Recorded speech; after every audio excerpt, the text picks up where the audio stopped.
The voice came from behind me just as I was looking at an old walnut-stock hunting rifle displayed inside a locked glass cabinet. I turned slowly and saw a young employee in a neatly pressed polo shirt staring directly at my faded army field jacket. His eyes never reached my face. "Can I help you?" I asked. He smiled politely, but it wasn't kindness. "It depends. Are you actually planning to buy something, or are you just looking around?" A few people nearby laughed quietly. Before I could answer, another customer looked at my worn sleeves and whispered, just loudly enough for everyone to hear, "That jacket probably belongs in a thrift store, not a gun shop." Maury laughed. I simply nodded once. I had learned decades earlier that silence often carried more weight than anger. Less than 6 minutes later, the front door opened. Every conversation inside the store stopped. A silver-haired 4-star U.S. Army general walked through the entrance surrounded by 2 aides. He ignored every display in the building. He ignored the owner who hurried forward to greet him. Instead, he walked directly toward me, stopped, raised his right hand, and gave me the sharpest salute I had received in nearly 30 years. "Colonel," he said quietly, "I have been looking for you all morning." The room became so silent that even the air conditioning sounded loud. "Boo, this story does not start here." I returned the salute slowly. "General," I said with the same calm voice I had used countless times during my 28 years in uniform, "it's been a long time." "It has," he replied with a warm smile, "far too long." No one in the store moved. The young employee who had questioned whether I could afford anything stood frozen with his mouth half open. The customer who had joked about my jacket suddenly became fascinated by the floor. The owner hurried over, extending both hands. "General, welcome to Patriot Arms. It's an honor to have you here." The general acknowledged him with a polite nod, but his attention returned to me immediately. "I hope they haven't kept you waiting," he said. I smiled faintly. "They've kept me entertained." He looked around the room, reading the expressions on everyone's faces with the same awareness that had made him an exceptional commander. "What happened? It's nothing worth discussing." That answer alone told him everything. Military leaders learn to hear what isn't being said. He glanced at my jacket. The faded fabric, the repaired sleeve near the elbow, the carefully stitched name tape that had begun to fray after years of wear. "This is still the same field jacket?" he asked softly, "from Kandahar?" "It is." "You never replaced it." "I never saw a reason to." His eyes softened. "I remember the day you wore it back after pulling 23 civilians out of that conv." The owner blinked. One customer slowly lowered the rifle he had been examining. The general continued. "I offered to authorize a brand new issue jacket. You refused." I chuckled. "I told Supply to give it to one of the younger officers." "You did." The general laughed quietly. "You also told me, clothes don't make soldiers, decisions do." I shrugged. "I was younger." "No," he replied, "you were right." The silence inside the store grew even heavier. The employee who had mocked me took one hesitant step forward. "Sir, were you really a colonel?" Before I could answer, the general looked directly at him. "Were is the wrong word." Everyone stared. A man doesn't stop being the person he became through decades of service simply because he retires. The young man swallowed hard. I'm sorry." I gave him a small nod. "No harm done." But I could already see that my answer made him feel worse than if I had shouted. Because genuine forgiveness leaves people alone with their own conscience. The general looked around the showroom. "Does anyone here know who Colonel Marcus Hale is?" Nobody answered. I didn't think so. He turned back toward them. 24 years ago, during one of the worst operations our brigade ever faced, communications failed, helicopters couldn't land, and half our command structure disappeared within 45 minutes. He paused. This man rebuilt the operation from the ground using nothing more than a paper map, a radio that barely worked, and calm judgment. No one interrupted. He brought every surviving member of his unit home. The owner quietly removed his baseball cap. So if you're wondering why I crossed this entire building without looking at anyone else. The general smiled. It's because I never forget the officers who taught me what leadership actually looks like. No applause followed. Just silence. The respectful kind. The kind that cannot be demanded. Only earned. Marcus to be continued. I wish the general had not said any of that. Recognition has a strange way of making old memories feel heavier instead of lighter. I cleared my throat. General, you're giving me credit that belonged to a lot of people. He smiled. And there it is. What? The sentence I knew you would say. A few customers exchanged confused glances. He looked toward them.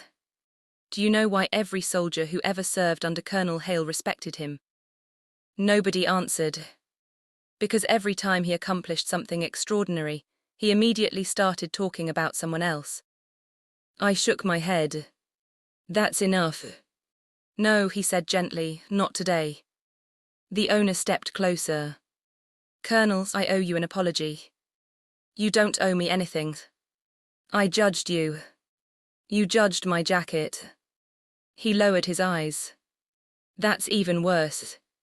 I looked around the store again. The hunting rifles. The fishing displays. The shelves of ammunition. Everything looked exactly the same. Only the people had changed. The general noticed where I was looking. Weren't you here to buy something? I was. What were you looking for? I pointed toward the walnut stock rifle in the cabinet. My grandson turns 21 next month. A smile crossed the general's face. His first hunting rifle. I nodded. My father bought mine when I was 21. I carried it through 3 hunting seasons before I ever carried an army-issued weapon. The general laughed softly. You still believe traditions matter. I believe people remember moments more than objects. The owner immediately unlocked the display case. Colonel, please let me show it to you. He carefully placed the rifle on the counter with both hands, almost as if he were presenting it during a ceremony. I inspected the wood. Beautiful grain. Solid craftsmanship. Balanced weight. It's well made, I said. It arrived 3 weeks ago. I cycled the action once. Smoother. Very smoother.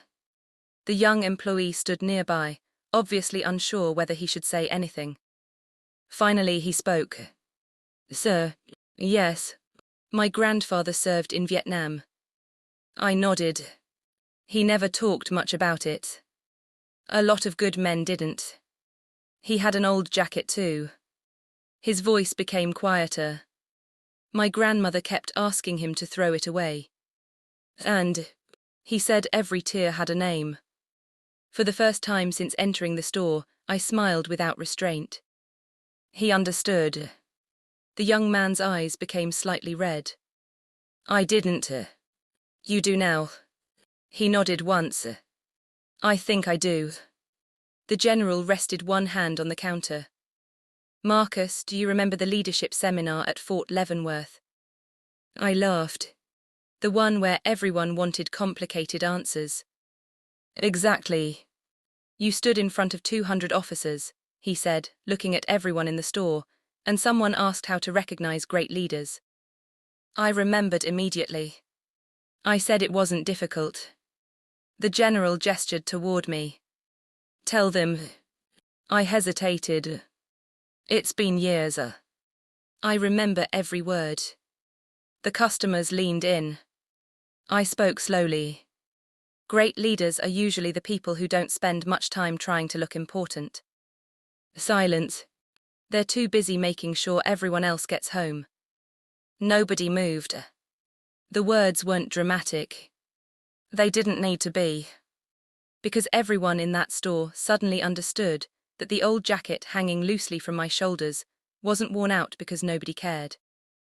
It was worn out because it had been lived in. The owner quietly folded the jacket sleeve where the stitching had come loose. "Colonel, who repaired this?"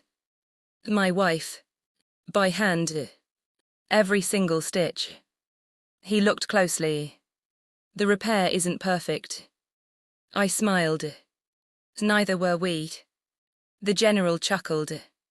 40 years of marriage." 42. "And she still lets you wear this."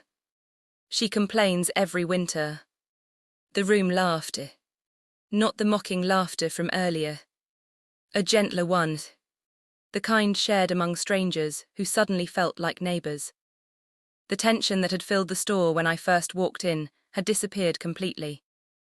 No speeches, no revenge. Just perspective.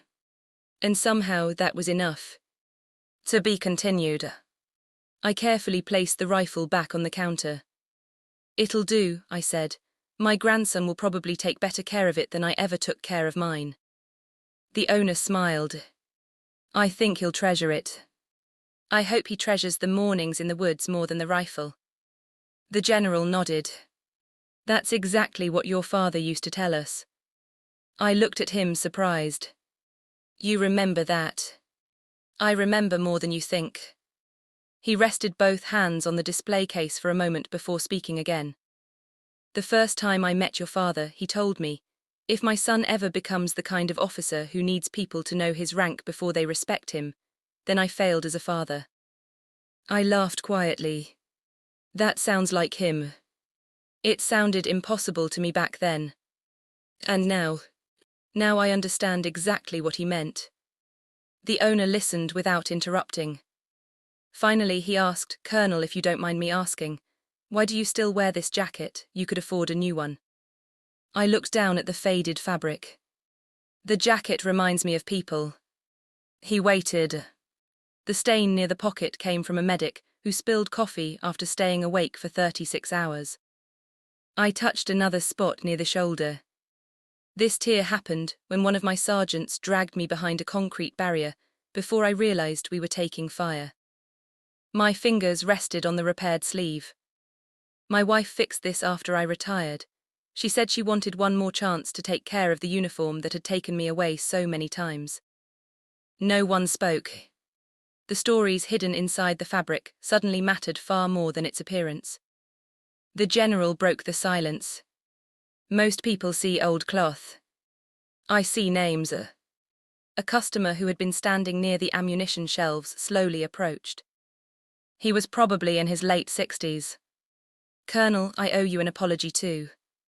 "You don't." I laughed. I met his eyes. "You did." "I shouldn't have." "No." He nodded.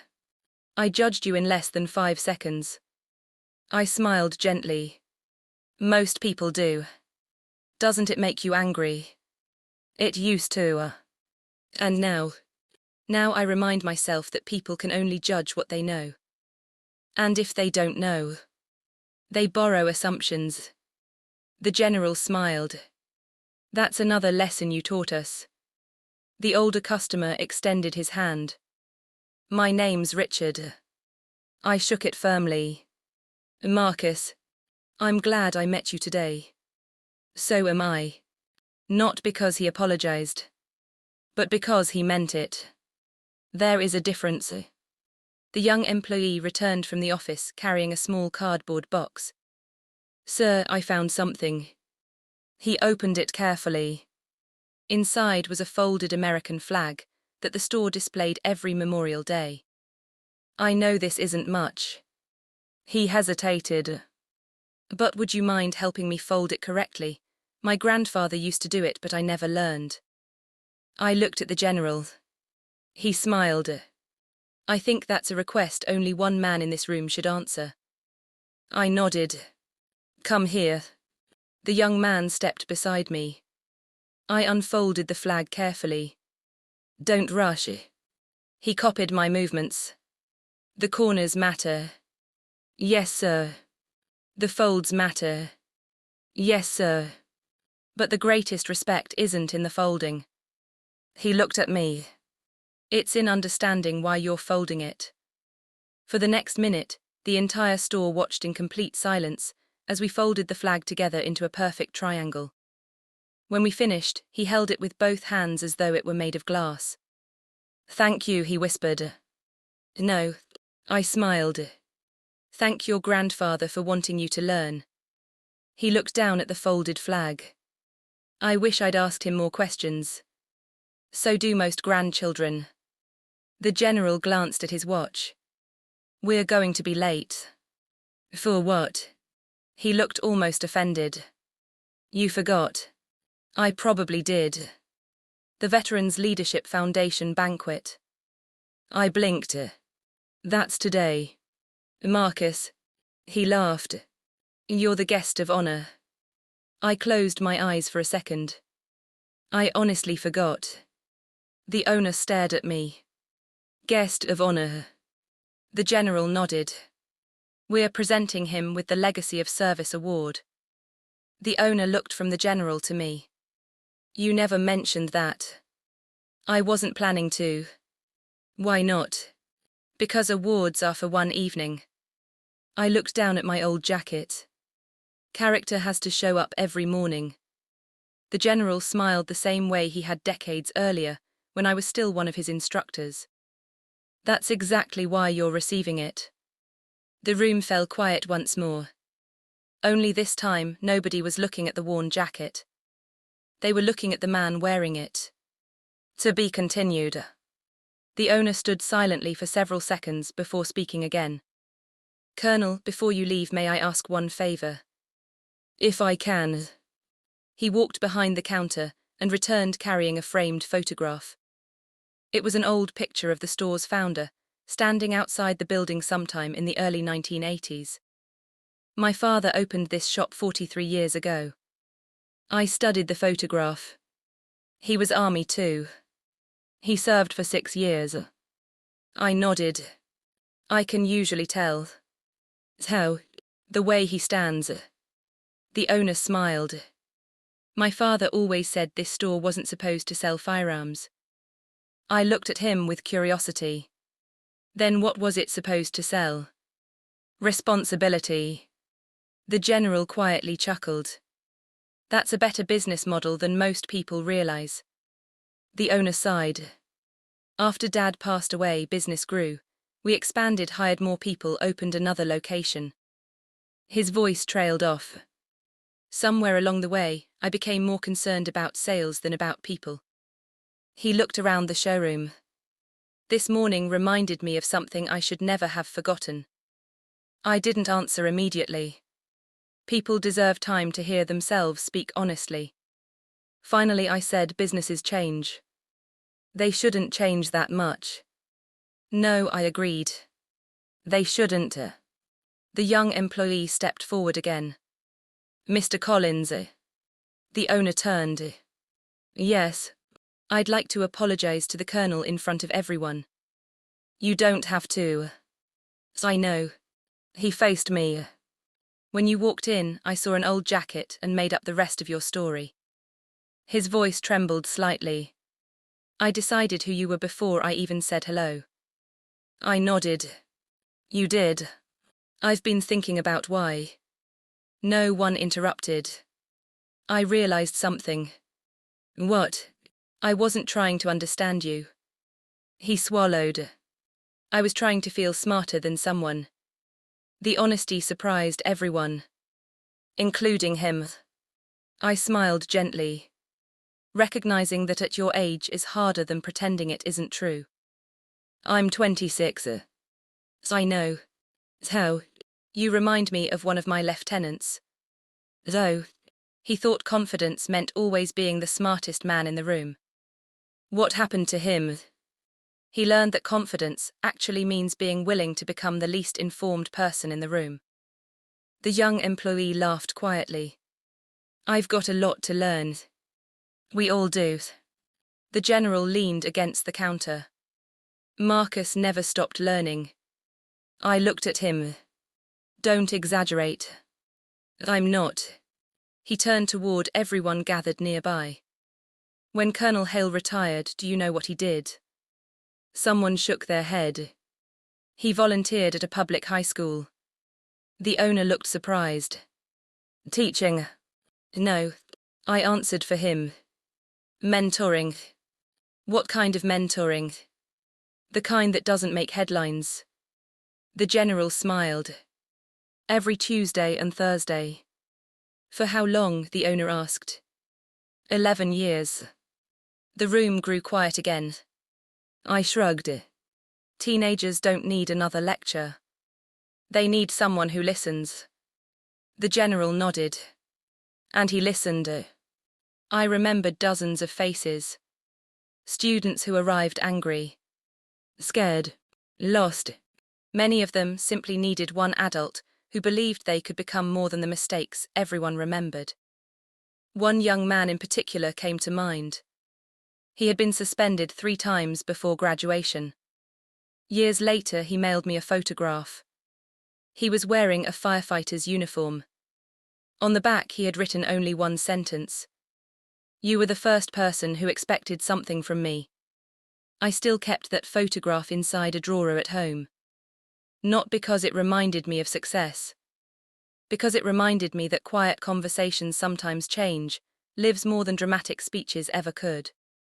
The owner looked around his store once more. Then he called to every employee. Everyone gather here for a minute. Within moments, cashiers, clerks, and stockroom workers stood together. Some had no idea what had happened. The owner spoke calmly. My father built this place on one principle. He paused. Every customer deserves respect before they've earned our business. He looked at me. Today we failed that principle. No one argued.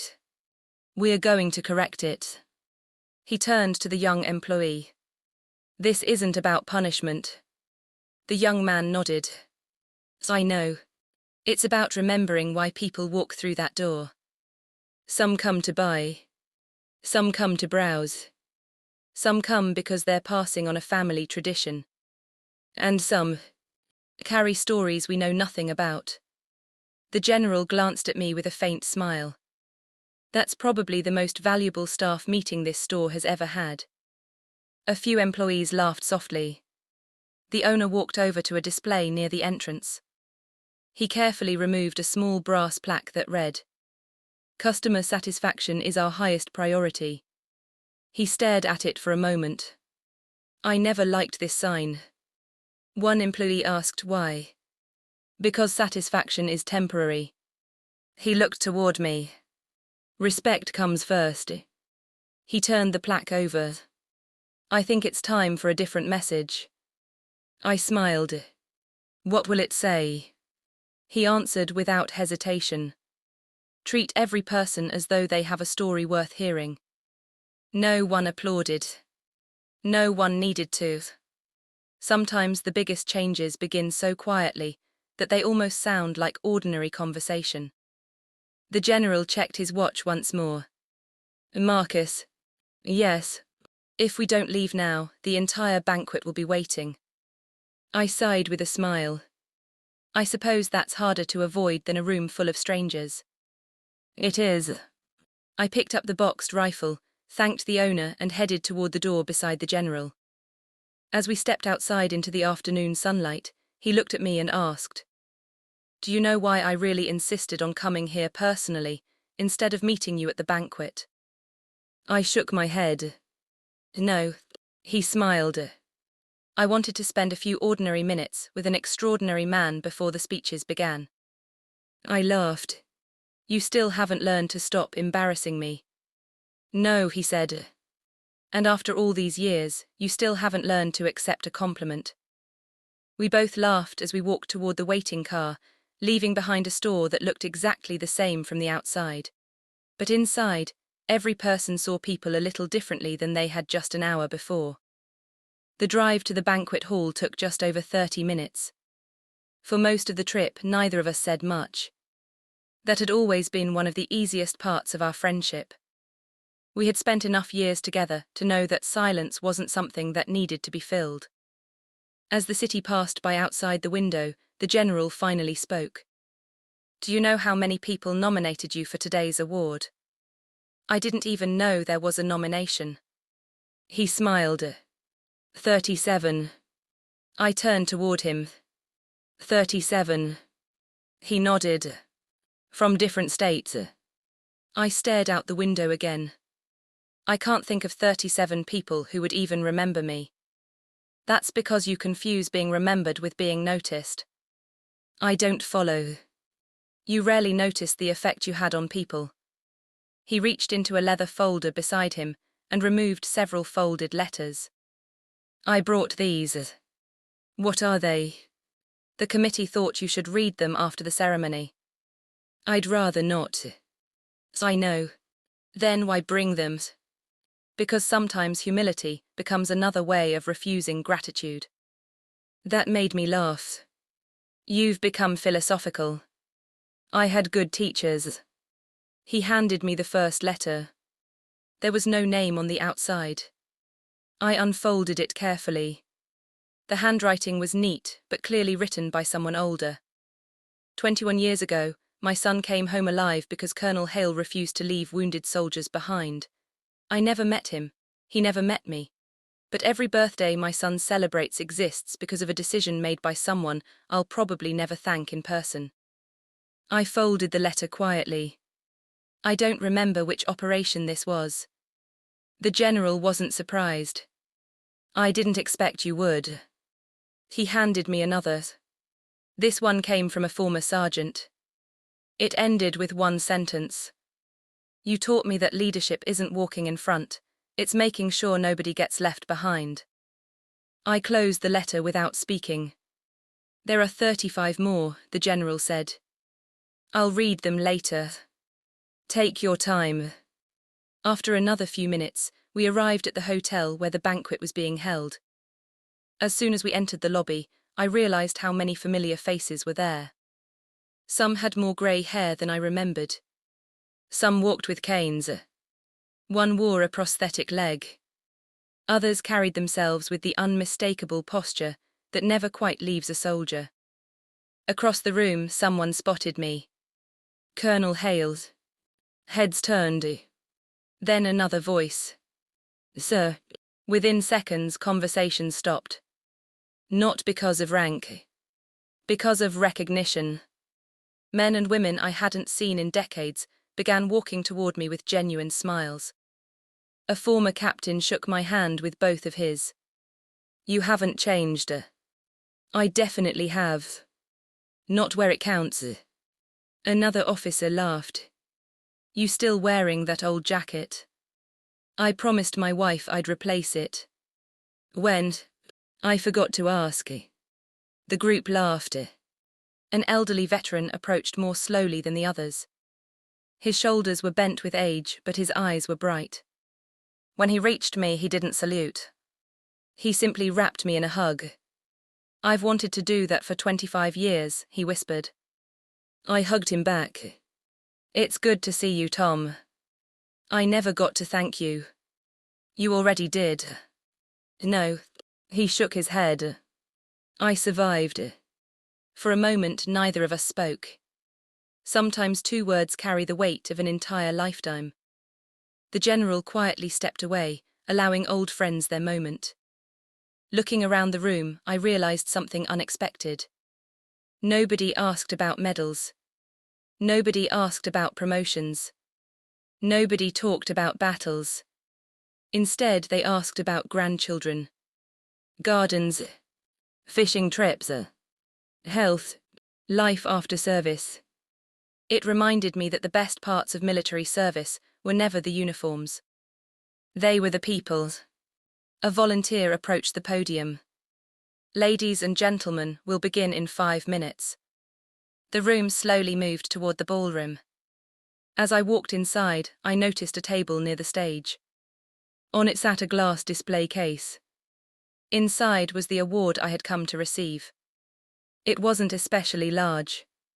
It wasn't covered in gold. It was simple, elegant. The plaque beneath it read, Legacy of Service. I smiled. Not because my name would soon be attached to it, but because of the final word. Service. That had always mattered more than recognition. As I took my seat, I glanced down at the old army jacket one more time. The worn fabric hadn't changed since that morning. Neither had I. The only thing that had changed was how many people had finally looked beyond it. The ballroom lights dimmed a few moments later. Nearly 300 people took their seats. There were active duty officers, retired veterans, military families, teachers, first responders, and a handful of young cadets who had been invited to observe the ceremony. I quietly hoped the evening would move quickly. Public recognition had never been comfortable for me. The Master of Ceremonies welcomed everyone and spoke about the Foundation's mission for a few minutes before inviting the General to the podium. He adjusted the microphone and looked across the room. "I've attended ceremonies for more than 40 years, he began. Some honored courage, some honored sacrifice. Tonight we're honoring something that receives far less attention." He paused. "Consistency." The room grew still. "Anyone can do the right thing once." He looked toward me. "The rare people are those who continue doing the right thing when nobody is watching." I lowered my eyes. He continued, "I've known Colonel Marcus Hale for 34 years. He smiled. "In all that time, I have never heard him ask for recognition." A few people nodded. "I have, however, watched him quietly create opportunities for hundreds of other people." The large screen behind him began displaying photographs. There were pictures from training exercises, community events, school mentoring sessions, disaster relief operations. Not a single photograph showed me standing alone. Every image included other people. That made me smile. The General noticed. I asked our team to find a picture where Marcus was the center of attention. The audience laughed softly. "They couldn't." Maury laughed. Every photograph they found showed him stepping aside so someone else could stand in front. He looked directly at me. "I think that's the most accurate biography anyone could write." The applause that followed wasn't loud. It was steady, respectful, the kind that lasts longer because it isn't forced. After several more speakers, the General returned to the podium. "It is my privilege to present this year's Legacy of Service award to Colonel Marcus Hale." The audience stood. I took a slow breath and walked toward the stage. The applause continued, but all I could think about was my wife. She always teased me before events like this. "Smile once," she'd say. "Otherwise, everyone will think they're giving the award to the wrong person." I smiled. "Just once." The General handed me the award. Then, without saying a word, he straightened the collar of my old army jacket. It was a small gesture, almost invisible to most people. But every veteran in the room understood it. It wasn't about the jacket. It was about respect. The audience grew quiet again as I stepped to the microphone. I looked across the room. 300 faces. Some hopeful. Some emotional. Some simply curious. I cleared my throat. "When I was a young lieutenant," I began, "I thought leadership meant having the right answers." I smiled faintly. I was wrong. A few quiet chuckles drifted through the audience. Then I thought leadership meant making difficult decisions. I shook my head. I was wrong again. The room listened carefully. After many years, I realized leadership is something much simpler. I paused. It's remembering that every person you meet is carrying a story you probably can't see. The room became completely silent. "This morning," I glanced toward the General. "I visited a small gun store before coming here." A few people looked surprised. I wore this same old jacket. I gently touched the faded sleeve. Someone decided who I was before learning my name. I smiled. They weren't cruel people. They were simply too quick. I let that sentence settle. And to their credit, they were willing to change once they understood. I looked across the audience. We all make that mistake sometimes. We see clothing. We see age. We see titles. We see appearances. And then we imagine the rest of the story. I slowly shook my head. But people are always more complicated than our first impression. I lifted the award slightly. If this recognition means anything, I hope it reminds us to become slower in our judgments and quicker in our kindness. The ballroom remained silent for a heartbeat. Then every person in the room stood. Not because of the award. Not because of the rank. But because a simple truth had reached them. I stepped away from the microphone, grateful that the speech was over. As I returned to my seat, the general leaned over and whispered with a smile. You still don't know how much your words matter. I looked at the audience, then at the old jacket resting on my shoulders. No, I replied quietly. I just hope they remember the lesson more than the man. The ceremony ended almost an hour later. People gathered in small circles throughout the ballroom, talking, laughing, exchanging old stories and phone numbers that should have been exchanged years earlier. I slipped the award back into its presentation case. It was beautiful, but it wasn't what I wanted to carry home. The letters were. I tucked them carefully inside my jacket. As I was making my way toward the exit, a young army captain approached me. He couldn't have been older than 30. Colonel Hales. Yes, I'm Daniel Brooks. We shook hands. I've heard your name since I was a cadet.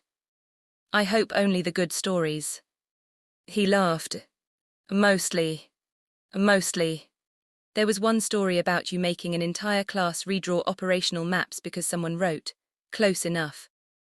I smiled. That story is true. So you really made them start over? I did. Why? Because close enough becomes dangerous when someone else's life depends on your work. He nodded thoughtfully. I've repeated that sentence to my platoon more than once. I looked at him with surprise. You weren't even there. I didn't have to be. That sentence stayed with me. You don't always see where your influence travels. Sometimes it keeps moving long after you've walked away. Before he left, Captain Brooks hesitated. May I ask one personal question? Go ahead. When did you know you were a good leader? I smiled. I didn't. He looked confused. I knew when I stopped trying to become one.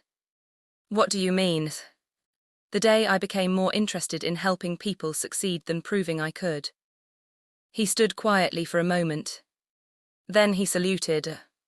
Not because regulations required it. Because respect did. I returned the salute. As he walked away, the general joined me again. Ready to go home. More than ready. Outside, the evening air was cool. The parking lot was nearly empty. As we reached my truck, I noticed someone standing beside it. The young employee from the gun store. He looked nervous. What are you doing here? I asked. I hope this isn't inappropriate, sir. It's all right.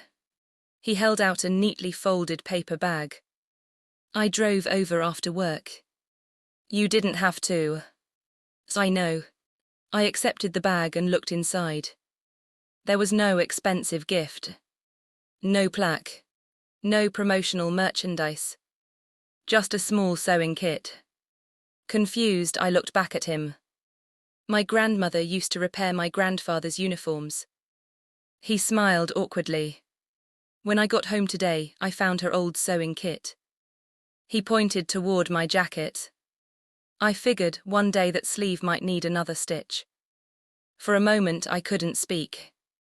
It was one of the most thoughtful gifts anyone had ever given me. Not because of its value. Because he had paid attention. He had remembered. Thank you, I finally said. I'll use it. He smiled with visible relief. And he hesitated again. I enrolled in a veterans volunteer program tonight. I raised an eyebrow. That was fast. I kept thinking about what you said. Which part? That every person has a story. He looked down briefly. I realized I've spent years hearing people talk without actually listening. So I figured I'd start changing that. I placed a hand on his shoulder. Don't try to become perfect. I won't. Just become a little better than yesterday. He nodded. I can do that. As he drove away, the general looked at me and smiled. You see. What? You thought today was about a jacket? I glanced down at the worn fabric. I suppose it wasn't. It never was. It was about a young man who walked into work this morning believing appearances told the whole story. He looked toward the road where the employee's car had disappeared, and went home believing people deserved to be understood before they were judged. I slipped the small sewing kit into my jacket pocket beside the letters. The award rested safely in the truck. The rifle waited in its box for my grandson. And somehow, the simplest gift of the day weighed the most. As I started the engine, I looked once more at the faded sleeves of the old army jacket. The cloth was thinner than it had been years ago. The stitching wasn't perfect. Time had left its mark on every inch of it, just as it had on me. But neither of us was defined by the wear. We were defined by what we had carried. And that, I realized as I drove into the quiet night, was something no one could ever judge correctly at first glance. The next Saturday morning, my grandson Ethan arrived just after sunrise. He parked his old pickup in my driveway, climbed out, and immediately noticed the long case resting on the porch. He looked at me. Grandpa, you figured it out already. I've been staring at that case since I turned onto your street. I laughed. Come inside first. No. He folded his arms like he had when he was 10 years old. I'm not moving another step until I know what's in there. You've gotten less patient with age. I'm only 21. Exactly. He grinned. I handed him the case. He opened it carefully. The moment he saw the walnut stock, his smile disappeared. Not because he didn't like it. Because he understood what it meant. His fingers rested lightly on the wood. You bought this for me. I did. He looked up. This isn't just a rifle, is it? No, it's trust. I nodded. And responsibility. He closed the case again. I'll earn it. You already have. We spent the morning at the range outside town. Not because I wanted to teach him how to shoot. He already knew. I wanted to teach him how to think. We talked far more than we fired. After a while he asked, Mom said something strange happened at a gun store last week. I smiled. News travels fast. She wouldn't tell me the whole story. There's not much to tell. He looked at me with the same skeptical expression his grandmother always used. Grandpa. What? When Grandma says there's not much to tell, it usually means there's a lot to tell. And I laughed. Your grandmother has been exposing my habits for 40 years. So yes. There was a little more. As we sat beneath the shade of an old oak tree, I told him everything. The laughter. The questions. The general. The apology. The banquet. The sewing kit. I didn't dramatize any of it. I simply told the story the way it happened. When I finished, Ethan remained quiet for several minutes. Finally he asked, Were you angry? No, not even a little. I was disappointed. What's the difference? Anger makes you want to punish someone. And disappointment. It makes you hope they'll become better. He stared at the ground. I think I would have yelled. I know. He smiled sheepishly. I probably would have. That's because you're still learning something that took me decades. What? Winning every argument isn't the same as changing every heart. He nodded slowly. I never thought about it that way. I reached into my jacket pocket and removed the small sewing kit.